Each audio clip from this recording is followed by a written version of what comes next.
Charges have now been laid against the surviving gunman in the deadly mass shooting that was carried out during a Hanukkah event at Bondi Beach in Australia.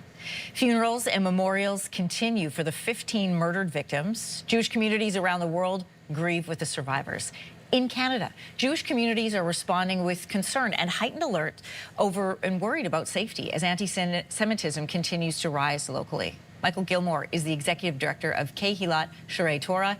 He joins us to talk about what he's hearing and experiencing right now. Good morning. Thank you for being here. Thank you for having me. And happy Hanukkah. We are in the midst of marking Hanukkah, which is the celebration of light over darkness. This crime is a real-time example of the darkness that's being faced by the Jewish community. What conversations are you sharing this week? Well, really, it's been a lot of concern, especially part of the Jewish experience these days is that it's not a matter of when something happens, or if something happens, it's a matter of when. And when we turn on the news, we have to expect to hear something like this happening. And when it does happen, it's we're still shocked. We just have a lot of grief.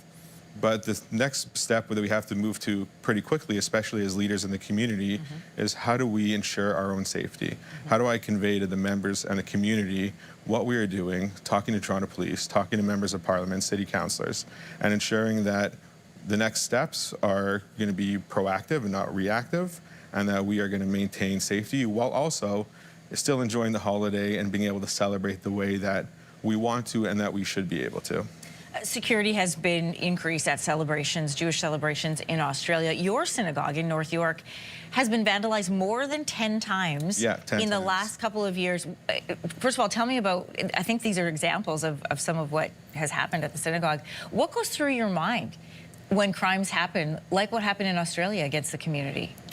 I think it's really the realization of the undercurrent of anti-Semitism that has been happening and slowly building up over decades in Western countries.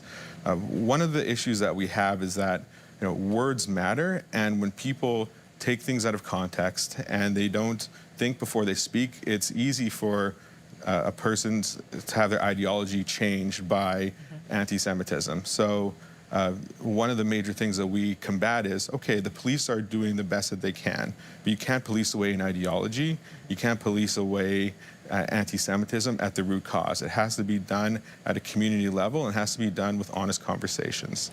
What do those conversations sound like? The conversations that I've specifically had as well with people, members of Parliament, that be careful with what you say. Things are taken out of context. When you make statements against the state of Israel that are maybe not based in fact, or if you're holding Israel to a higher standard than you hold every other country, it is easy for people to take those statements and apply that to the Jewish community as a whole, and then that turns into anti-Semitism, that turns into violence, and it's smashed windows today, it's a shooting at a Hanukkah event tomorrow. Canada and Australia are on opposite sides of the earth, yet the communities across the country are all coming together. Specifically, how is your community coming together? Drawing strength, continuing to gather, continuing to celebrate Hanukkah. Yeah. One of the core values of being Jewish is we don't necessarily ask why something happens. We ask how. How can we make it better? How can we support one another? And like you said, Hanukkah is a time of empowerment. It's not just the miracle of the menorah, it's the miracle of surviving an attempt to wipe us out. So we are banding together. We've made calls to each other, the Jewish community across the country. I've heard from people in British Columbia. I've heard from people in the Maritimes, not even Jewish people. But our community is making sure that we are safe, that we are mentally okay. And as the candles in the menorah light each other, we make sure that we are igniting each other in safety and happiness and in comfort. That's very powerful imagery. How can Canadians of all denominations support the Jewish community?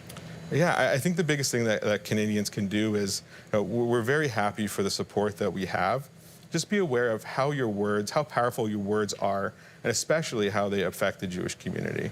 The things that we live through are due to external factors that people don't realize that gets put onto us. So as a non-Jewish person, as a Canadian, just understand, when you're in spaces and you see anti-Semitism, call it out. When you see something or hear something that might be a dog whistle that doesn't sit right with you, call it out, educate yourself, because that is the only way that we're going to move forward as a community together, and your Jewish community, your Jewish friends are going to be appreciative of what you do not just when you speak to us, but when you're in your privacy of your own circles.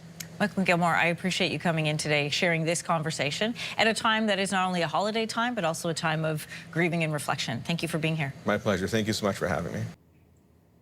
If you like that video, make sure to subscribe to the Your Morning YouTube feed, where you can find all kinds of new content posted every weekday morning.